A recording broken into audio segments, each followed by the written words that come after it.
Buenos días, hermanas. Vamos a continuar con nuestra serie Los jueces de Israel y hoy vamos con el tema número 2. Hoy se llama Contexto del libro de jueces. Seguimos introduciendo esta serie. Bueno, pues algo importante es saber quién escribió el libro de jueces. En realidad este libro no tiene como tal un dato específico dentro del libro que nos haga ver quién fue que lo escribió. Ustedes saben que, por ejemplo, la Torá o lo que son el Pentateuco, sabemos y tenemos la certeza que fue escrito por el profeta Moisés. Él escribió todo esto para recordarnos, para enseñarnos la ley de Dios. Y él mismo lo testifica, que fue una comisión que Dios le dio.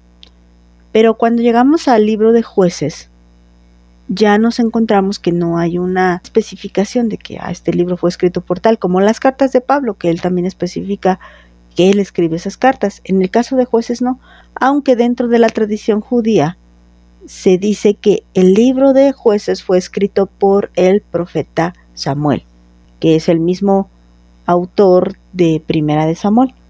Él también se cree que es el autor del libro de Ruth. De hecho, otro dato importante es que el libro de Ruth antes formaba parte del libro de jueces, ya después se separa, pero más o menos en el año 450 después de Cristo se convierte en un libro independiente. Bueno, estaba dentro y luego se separa. Bueno, el punto es que tanto jueces como el libro de Ruth se considera que fue el profeta Samuel el que los escribió. ¿Por qué? Porque él fue el elegido, el profeta Samuel fue el elegido para ungir primeramente a Saúl y después a David, pero Samuel entendía algo importante, que en David se estaba cumpliendo una promesa que venía escrita desde el libro de Génesis acerca de Judá, y que Judá reinaría sobre todos sus hermanos. Entonces es por eso que se sabe que la dinastía real tenía que venir de la tribu de Judá. Por eso Saúl no cuenta y David sí cuenta. Bueno, y aparte la actitud de Saúl, bueno, pero no es el tema de hoy.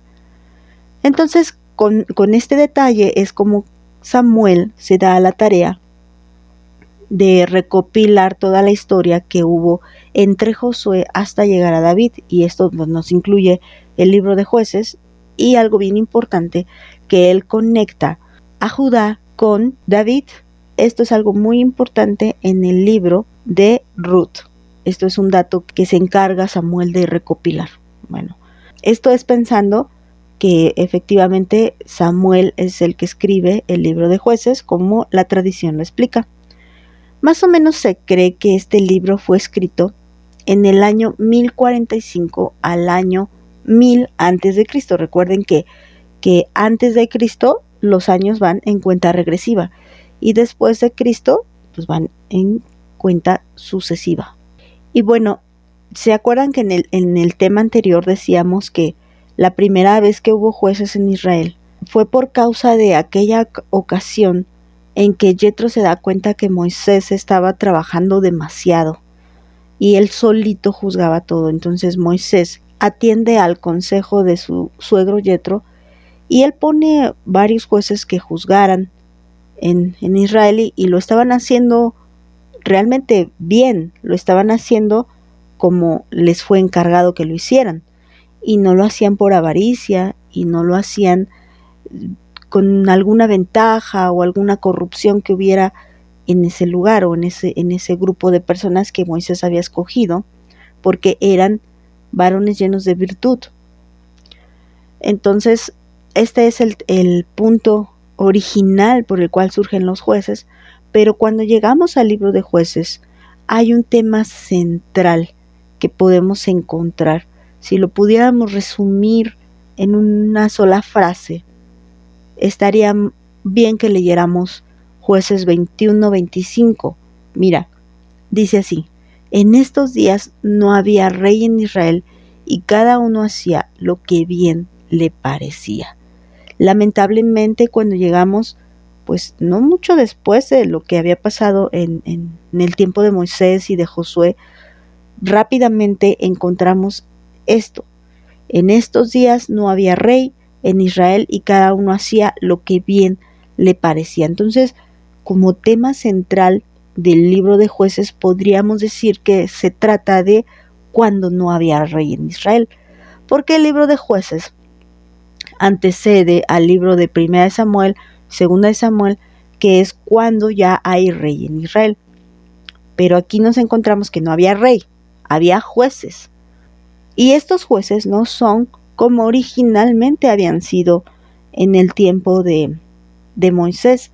Lamentablemente, vamos a encontrar que poco a poco se va a ir deteriorando y corrompiendo la condición de estos jueces. Vamos a encontrar que no van a ser del todo íntegros, ni van a ser del todo santos, y yo creo que cuando llegamos ya a los últimos jueces de este libro, lo que menos brilla en su vida es la santidad y el temor de Dios.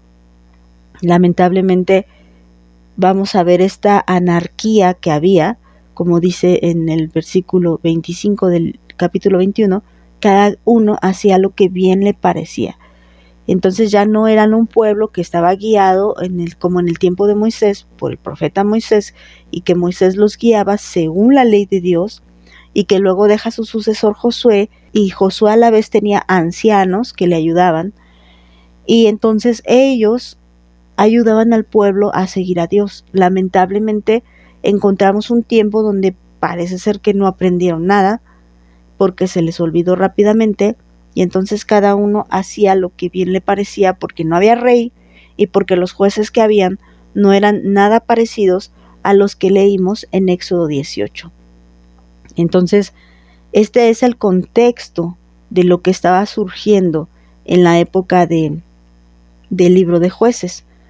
Ya estos jueces, lejos de hacer ese papel de juzgar y de llevar las cosas a Dios y de juzgar conforme a lo que Moisés había enseñado, lo que estaban haciendo ellos era convertirse en líderes políticos y en líderes militares y bueno, algunos de ellos también pervirtieron lo que fue la fe, la creencia, la religión, y prácticamente ellos no estaban cumpliendo con el propósito original que Moisés puso por consejo de su suegro Yetro, y claro que fue un consejo que Dios bendijo. Bueno, este es el contexto de todo el libro de Jueces. Vamos a dejarlo hasta aquí, hermanas. Que Dios las bendiga.